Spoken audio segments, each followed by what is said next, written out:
정했습니다.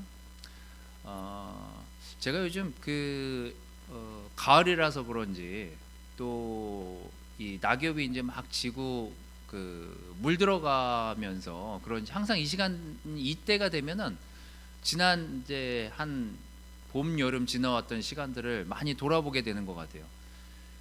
여러분들은 어떤지 모르겠지만 지금 제 주변에 또 저희 아내를 포함해서 이렇게 좀 가깝다고 하는 사람들이 이렇게 별로 건강한 사람이 별로 없어요. 다 아프더라고요. 그래서 격려가 되는 시기를 지나가는 것 같다는 생각은 안 듭니다, 최근에. 하지만 이 주변에 이렇게 아프고 병 들어가고 이 좀 낫지 않는 이런 주변 환경들을 보게 되면서 이게 뭘 더 나아지거나 기뻐지는 환경이 아니라 이게 주변 사람들이 점점 아파질까에 대한 생각들을 해보면서 제 지난 시간들을 좀 돌아보게 됐습니다. 어쩌면 오늘 하는 얘기가 여러분들한테는 얼마나 연결 관계가 있는지 모르겠습니다만, 저도 저를 돌아보듯이 여러분도 여러분 스스로를 좀 돌아보시면서 오늘 말씀을 좀 같이 보도록 하겠습니다. 오늘 말씀 굉장히 짧습니다. 창세기 47장 8절 9절 요 두 구절을 볼 텐데요. 우선은 저는 그 다음에는 세 개의 구절을 써왔는데 뒷부분까지 제가 10절까지 좀 적어온 걸 읽도록 하겠습니다. 먼저 현대인의 성경인데요. 현대인의 성경은 야곱의 말년의 시간을 이렇게 기록을 하고 있습니다. 제가 지난주에 이제 이걸 읽다가 좀 이렇게 혼자서 이렇게 좀 웃었는데, 한번 여러분도 어떤지 한번 이렇게 돌아보시죠. 여러분 뭐 10살이 됐든 15살이 됐든 지나온 시간들이 있으니까 공부하면서 어땠는지, 또 나이가 있으신 분들은 나이가 들면서 어땠는지, 또 지금 뭐 청년들 또 캠퍼스들은 어떤지를 한번 돌아보시면 되겠습니다. 갑자기 바로가 야곱에게 이렇게 질문을 하죠. 연세가 얼마나 되셨습니까? 이렇게 질문을 합니다. 야곱이 이제 그때 이 바로의 질문과는 약간 좀 다른 대답을 하게 되죠. 뭐라고 대답하냐면 이렇게 대답합니다. 갑자기 물밀듯이 자기의 과거가 막 떠올랐는지, 내 나이? 야, 그러면서 이제 이렇게 얘기하는 거예요. 나그네처럼 살아온 세월이 130년이나 되었습니다. 내 조상들의 나그네 생활에 비하면 내 나이가 얼마 되지 않지만 정말 고달픈 세월을 보냈습니다. 그리고서 야곱은 바로에게 축복의 인사를 하고 그 앞에서 나왔습니다. 이제 요셉하고 형제들이 다 모여서 이제 요셉으로 인해서 자리를 잡게 된 이 야곱과 그의 가족들이 바로와의 만난 자리에서 바로가 야곱에게 연세가 어떻게 되시냐고 물어봤는데 갑자기 주마등처럼 자기의 과거가 흘러 지나간 것 같아요. 제 문장 흐름을 보면 그런 것 같아요. 많은 회한과 많은 생각들이 이 야곱의 이 지금의 시간을 스쳐 지나갔다는 생각이 들면서 이 질문을 이 대답으로 하지 않았을까라는 생각이 들어서 제가 이제 다른 성경들을 좀 찾아봤습니다. 다른 성경은 좀 더 리얼하게 나오는데요. 세번역 성경하고 개역 개정판을 같이 보도록 하겠습니다. 두 내용은 아주 비슷합니다. 47장 9절만 제가 적어왔는데요. 47장 9절을 이렇게 개역 개정이랑 세번역 성경은 기록하고 있습니다. 야곱이 바로에게 아뢰되 내 나그네의 길의 세월이 130년이다. 내 나이가 얼마 못 되니 우리 조상의 나그네 길에 연조에 미치지 못하나 험악한 세월을 보냈었나이다 하고 이렇게 기록을 하고 있습니다. 근데 세번역 성경도 이와 굉장히 비슷하게 번역을 했어요. 조상들이 세상을 떠돌던 횟수에 비하면 제가 누린 횟수는 얼마 되지 않습니다만 험악한 세월을 보냈다고요. 우리 뭐 야곱에 대한 레슨도 많이 듣고 야곱에 대한 이야기도 많이 듣지만 신기하게 우리가 노래 부를 땐 야곱의 축복을 노래하거든요. 그렇죠? 이분은 지난 130년을 돌아보니까 진짜 너무 험악했다, 지난 시간이. 하지만 그에 대한 기록을 우리가 찬양으로 할 때는 야곱의 축복이라는 노래로 찬양을 하거든요. 굉장히 아이러니하죠. 이분은 이걸 축복으로 생각했는지 어쨌는지 모르겠지만 우리가 지나고 나서 생각해 보니, 또 제가 이 야곱의 이 말을 바로 앞에서 한 말을 생각해 보니 그의 인생이 참 굴곡지면서도 참 험난한 시간들을 함축적으로 이렇게 담아서 바로에게 표현하지 않았나라는 생각이 좀 들었습니다. 자, 그렇다면 여러분들이 생각하시기에, 또 제가 생각하기에, 또 지금 여러분의 나이가 어느 시대에 어느 시점에 있는지는 모르겠지만, 나는 복의 개념, 축복이라고 생각하는 것, 내가 지금 이 시점에서 내가 생각하는 그 축복이라고 생각하는 것이 어떤 것인지에 대한 이야기들을 여러분들이 한번 스스로 생각해 보시면 되겠습니다. 저는 이렇게 정리를 좀 해왔는데요. 정말 축복이라는 게 뭘까에 대해서 생각했을 때, 제가 지난주에 이제 몇몇 커플하고 또 형제들하고 시간 보낼 때 이게 참 나한테는 큰 복이더라 라고 생각하는 첫 번째가 내면의 변화였어요. 많은 사람들이 잘 되길 원하고 잘 살길 원하고 정말 뭐 인생에서 별 문제 없이 그냥 잘 헤쳐져 나와서 남들이 보기에 저 사람 정말 복 받은 사람이네, 이런 얘기를 들을 만한 어떤 자기만의 그림들이 있지 않았겠습니까? 저도 그런 그림들이 있었어요. 근데 야곱의 시작은 사실은 우리와 별반 다를 바 없는, 저와 별반 다를 바 없는 그런 축복을 생각하면서 출발했었을 것 같아요. 그가 간절히 원했던 건 장자권이었거든요. 그게 뭐예요? 에서가 별로 대수롭지 않게 생각했든 어쨌든 야곱한테는 갖고 싶은 것이 있었어요. 너무 누리고 싶은 게 있었는데 그게 장자권이었거든요. 근데 그게 그 야곱의 삶의 근본적인 변화를 가져오진 않아요. 그냥 욕심 때문에 시작한 일이에요. 너무 갖고 싶었어요. 제가 그 몇 주 전에 그 탕자와 그 큰아들에 대한 레슨을 했을 때 제가 그 장자권에 대해서 말씀을 드렸지만, 이 당시 장자권은 막강한 권한이 있었습니다. 둘째한테는 거의 안 돌아가요. 3분의 2 이상이 장자가 가질 수 있는 그냥 법적인 권한이 있었습니다. 상당한 재력을 물려받을 수 있었어요.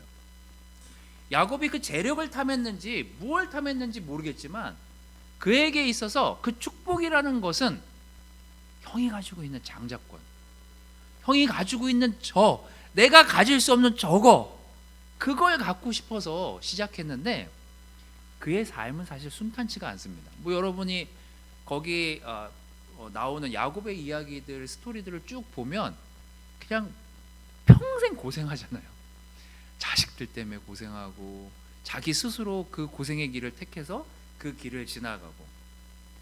근데 나중에 내면의 변화가 어디서 왔을까를 생각해 보다가 제가 이제 이 구절을 좀 보게 됐습니다. 32장 23절 26절에 보니까 사실 얻을 것도 다 얻고 가지고 싶은 것도 다 갖고 정말 엄청난 고생을 해서 그렇게 부를 이뤘는데 한 가지를 못 이루는 거예요. 형을 만나서 화해를 해야 되는데 자기가 과거에 형한테 했던 짓 때문에 형한테 갈 수가 없는 거예요. 그러다 보니까 하나님을 붙잡고 하나님한테 기도하기 시작하다가 여기 하나님의 천사를 만나는 장면이 나오죠. 32장 23절 26절은 이렇게 표현을 기록을 하고 있습니다. 그는 그들과 그의 모든 소유를 그 시내 건너편으로 보내고 자기만 홀로 남았는데, 어떤 사람이 와서 날이 새도록 야곱과 씨름하다가 자기가 이길 수 없는 것을 알고 야곱의 엉덩이를 쳤다. 그래서 그와 씨름하는 중에 야곱은 엉덩이 뼈가 위골이 되었다. 그때 그 사람이 말하였다. 날이 새는데 나를 가게 해라. 당신이 나에게 축복하지 않으면 내가 당신을 놓아주지 않겠습니다. 이때도 야곱이 바라는 축복은, 내가 정말 저기 들어갔을 때 형이 아무 문제 없이 날 정말 기쁘게 받아주고 내가 보낸 선물을 기쁘게 받아주는 게 그게 축복이라고 생각했는지 모르겠어요. 자꾸 축복을 해달래요. 근데 이 천사가 한 행동이 뭐예요? 이름을 바꿔주잖아요. 그때 이름을 바꿔주거든요. 너 이름을 뭐로 바꾸라고요? 이스라엘로 바꿔라. 이스라엘로 바꿔라. 그러면서 장애를 만들어 버리죠. 이 다음부터 야곱은 쩔뚝거리면서 걸어다니게 돼요. 야곱이 얻고자 하는 것들은 자기는 안전하고 자기는 아무 문제 없고 자기 삶에서는 축복만을 받기를 원하면서 그 욕심만을 향해서 달려왔는데 어느 한순간 딱 꺾입니다. 근데 그 순간이 바로 지금 이 순간이에요. 내가 가지려고 했던 게 뭐지? 내가 가지려고 했던 그 축복은 무엇이? 그 축복의 의미가 무엇이었지? 를 야곱은 이때 형을 만나러 가는 도중에 만난 이 천사로부터 바뀐 이름과 완전히 바뀐 삶을 돌아보게 되는 경험을 이때 하게 되는 거죠. 저는 지난 며칠 동안 형제들이랑 또 자매들이랑 시간을 보낼 때마다 주변에 좀 안 좋고 좀 굿뉴스가 아닌 배드뉴스들이 좀 많이 일어나다 보니까 왜 요즘 나한테 있어서 일어나는 일들이 기쁜 소식이 없지? 라는 생각을 하다가 문득 그 생각이 들었어요. 근데 누군가 내가 이런 이야기를 털어놨을 때 정말 함께 기도해 주려고 하고 함께 마음을 나눠서 그 마음을 써주면서 도와주려고 하고, 아 이때 나도 이렇게 힘들더라, 나도 하나님하고 같이 이 부분에 있어서 이런 기도를 했는데 이런 것들이 시간이 지나면서 이렇게 변하더라, 그 얘기를 들으면서 문득 제가 그 생각이 든 거예요. 아 내가 하나님 없이 살았더라면, 내가 하나님을 믿지 않은 상태에서 내 삶을 이런 야곱의 축복처럼, 야곱이 바랬던 그런 축복처럼 그런 축복만을 바라면서 살아왔더라면 정말 힘들었겠다, 정말 험악한 세월을 보냈겠구나, 이 생각이 문득 지난주에 제 머리를 스쳐 지나갔습니다. 여러분, 우리는 하나님한테 어떤 이름을 부여받진 않았지만 어떤 변화를 겪는데 우리는 그 경험들을 겪었던 사람이에요. 전 사실 너무 기뻤습니다. 물론 지금도 그닥 나쁘지 않아요. 다만 너무 기대치가 높아서 그랬는지 기대했던 것들이 다 기대만큼 올라오지 않으니까 그게 제 스스로 감당을 못했었던 것 같아요. 근데 가만 놓고 제 지난 시간들을 생각해 보니, 만약에 내가 30대에 하나님을 만나지 못하고 그런 변화의 시간들을 지나오지 않았더라면 진짜 험악한 시간들을 보냈겠구나 내가, 그 생각이 문득 들었습니다. 로마서 8장 5절에서 8절은요 아마 제가 그런 육신이 원하는, 마음이 원하는, 내 욕심이 따라가는 그 축복을 바라면서 살았더라면 저는 아마 이걸 이해하지 못했을 거예요.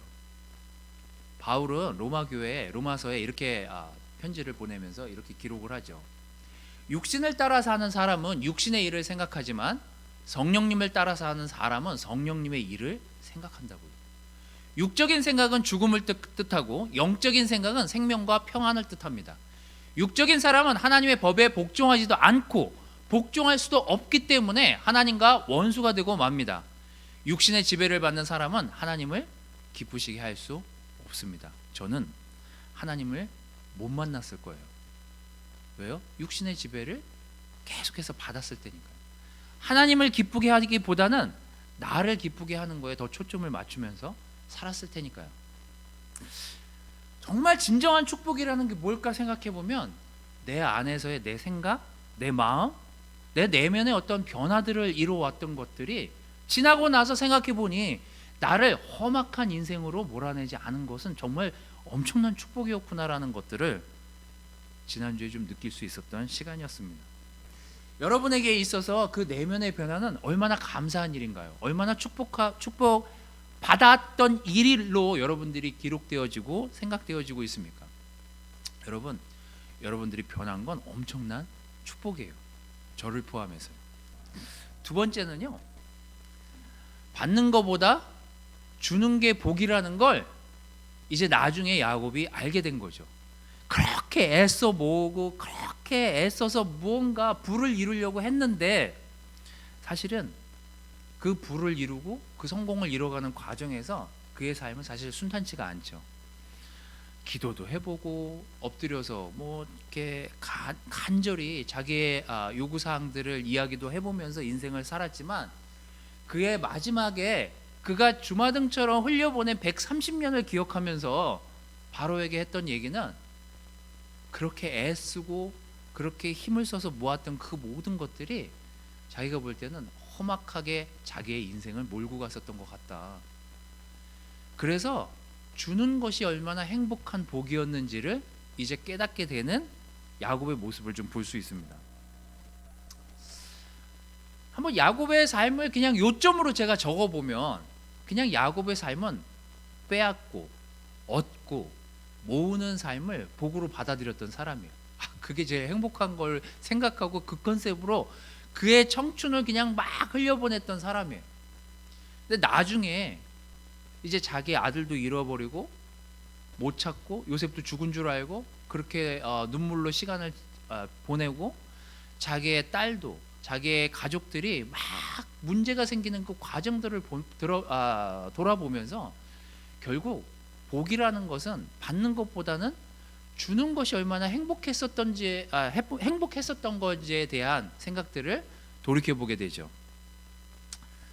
한번 여러분, 저는 지난주에 이제 이 야곱, 저는 이제 가끔 저랑 야곱이 이렇게 비슷한 인생을 산 것 같다는 생각이 들어서 가끔 제가 이렇게 과거를 이렇게 돌이켜 볼 때 야곱이랑 많이 비교를 해보는데, 실제는 제가 난 정말 야곱 같은 그런 복을 받은 사람이 아닌가, 나중에라도 결국 하나님을 따라서 이렇게 살았으니.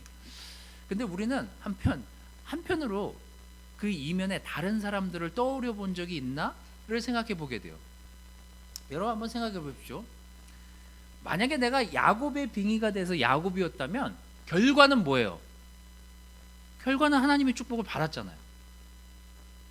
근데 제가 생각했을 때 야곱과 비교되는 에서, 그는 과연 행복했을까? 가인이요, 그도 장자였거든요. 그는 행복했을까? 또 누구 있죠? 가인과 아벨. 보면 첫째가 장자권은 다 가지고 있는데 첫째한테 그게 다 주어지지가 않거든요. 이삭보다 먼저 이스마엘도 결국은 첫째였지만 그 당시에 첫째로서 많은 것들을 부여받을 수 있었지만 결국은 이삭한테 모든 게 주어지거든요. 저는 이게 만약에 내가 에서였다면 엄청 힘들었을 것 같아요. 이스마엘이면 엄청 힘들었을 것 같아요. 우리가 지금 이삭을 보면서 보니까 그게 이게 성경에서 보면 되게 감사할 일이고, 내가 이삭처럼 생각하면, 내가 이삭의 계보에 있는 사람이면 참 감사할 일인데, 그 이면에 있는 다른 그런 축복을 못 받은 것 같은 그 형제에 제가 거기 껴 있었다면 정말 힘들었을 것 같아요. 근데 여러분, 제가 그 누가복음 14장이나 마태복음에 나오는 이 예수님의 이야기들을 이렇게 들여다보면 야곱이 결국은 그 모든 것을 이해했을 때 그것이 복이라고 받아들여지지 않았을까를 생각해 보게 되었습니다. 예수님이 항상 제자들에게 이렇게 말씀하시거든요. 병든 사람을 고치고 죽은 사람을 살리고 문둥 병자를 깨끗하게 하며 귀신을 쫓아내어라. 너희가 거저 받았으니 거저 주어라. 아무것도 네가 가져온 게 없어. 그걸 주는 건 그냥 내가 주는 거야. 하나님이 줬을 뿐이지, 그게 이스마엘이건 이삭이건 가인이건 아벨이건 그건 누가 선택할 수 있는 것이 아니야. 이게 하나님의 방법이거든요. 누가복음 14장 14절에서 15절 말씀도 이거잖아요. 너는 잔치를 베풀 때 가난한 사람과 불구자와 절뚝발이와 소경들을 초대하라. 이런 장애인들 또는 가난한 사람들을 초대해서 그들을 먹이라는 이유는 뭐예요? 어차피 못 갚으니까 그 사람들은. 그래서 은혜를 더 많이 알게 될 거라는 거예요. 그래서 그게 얼마나 복받은, 그 사람이 초대한 게 얼마나 복받은 일인지를 오히려 더 알게 될 거라는 거잖아요. 뭐예요? 주는 것이 받는 것보다 훨씬 복되다는 사실을 야곱은 나중에 시간이 지나서야 알게 됐던 것 같아요. 저도 요즘 누군가에게 도움을 받을 때, 그게 무슨 선물을 받는 것이든 마음을 받는 것이든 또 누가 맛있는 음식을 사주는 것이든, 누가 날 이렇게 위로해 주면서 저한테 격려 주는 그 말을 들을 때 엄청 기분이 좋아지고 감정이 좀 이렇게 편안해지더라고요. 뭐예요? 결국은 누군가에게 베풀 때 그 사람이 그 격려를 받는 걸 보면서 사실 더 기뻐지는 시간들을, 지나온 시간들을 보면서 제가 이거 진짜 복이었구나. 내가 누군가를 사랑해 줄 수 있는 거, 그거 복이었구나. 내가 누군가를 조금 더 격려 줄 수 있는 거, 그거 진짜 복이었구나. 그게 저한테 복이라는 사실을 최근에 더 알게 되었습니다. 그리고 제가 알게 된 게 정말 진정한 축복은 은혜를 아는 것이 정말 복이었구나라는 걸 제가 요즘 더 많이 느끼게 되는 시간이었습니다. 자, 하나님의 복과 우리가 생각하는 복은 너무 차원이 달랐죠. 저도 시간이 지나면서 알게 되는 것들이 있습니다. 정말 진정성 있는 복은 하나님이 야곱을 보면서 진정성 있는 복이 뭘까를 생각해 보면 결국 하나님한테 올 수 있는 사람은 그건 복이라는 거예요. 근데 우리가 기복신앙이라는 거 뭐예요? 나 잘되게 해주십시오. 나한테 재물이 많아지게 해주십시오. 내가 잘 돼야 남을 도울 수 있으니 나 먼저 잘되게 해주세요. 이런 게 기복이잖아요. 나 하나면 잘 되면 되지. 근데 성경은 모두가 함께 잘 되기를 바라거든요. 그게 예수님이 원하는 복이고 하나님이 원하셨던 축복이거든요. 모든 복의 목적이 나에게 있으면 그건 기복이에요. 하나님과 이웃이 잘 되기를 바라는 마음에서 하나님께 가면 그게 바로 축복인 거죠. 야곱은 나중에서야 내가 하나님 안에 있었던 것 자체가 복이었구나라는 것 사실을 알게 되죠. 결국은 47장, 48장, 49장 나중에 이 바로를 만나고 난 대부분의 내용은 야곱이 다 축복하는 장면이에요. 넌 이렇게 될 거야. 넌 이렇게 하나님한테 복을 받을 거야. 이런 얘기들이거든요. 나중에서야 이제 이 복을 알고 제대로 된 복을 자손들과 자녀들에게 빌어주게 돼요. 이 전까지는 잘 복을 몰랐다는 얘기죠.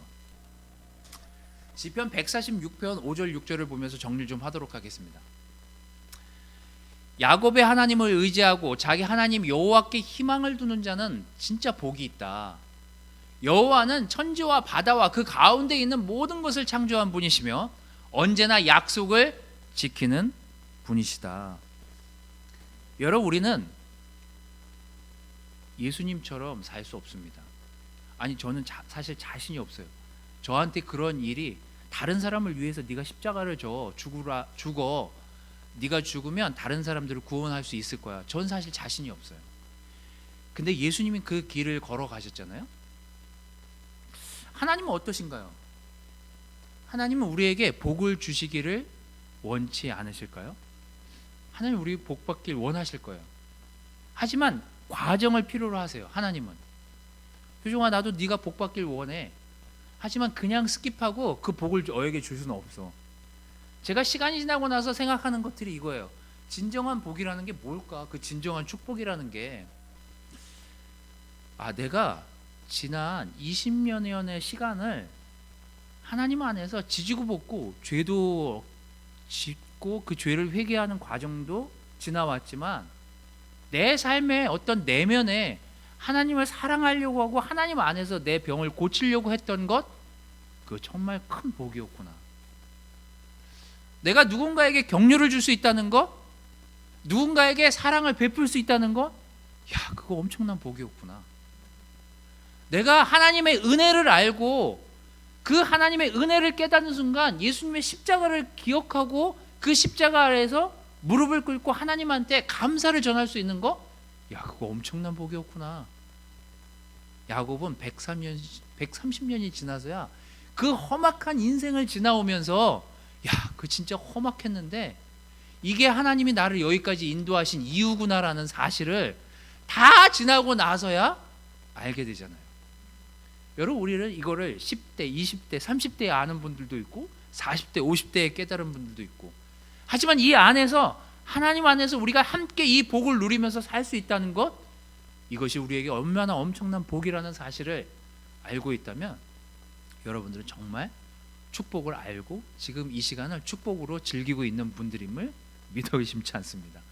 여러분, 우리는 축복받은 거에 감사해요. 우리는 사실 복 많이 받은 사람이에요.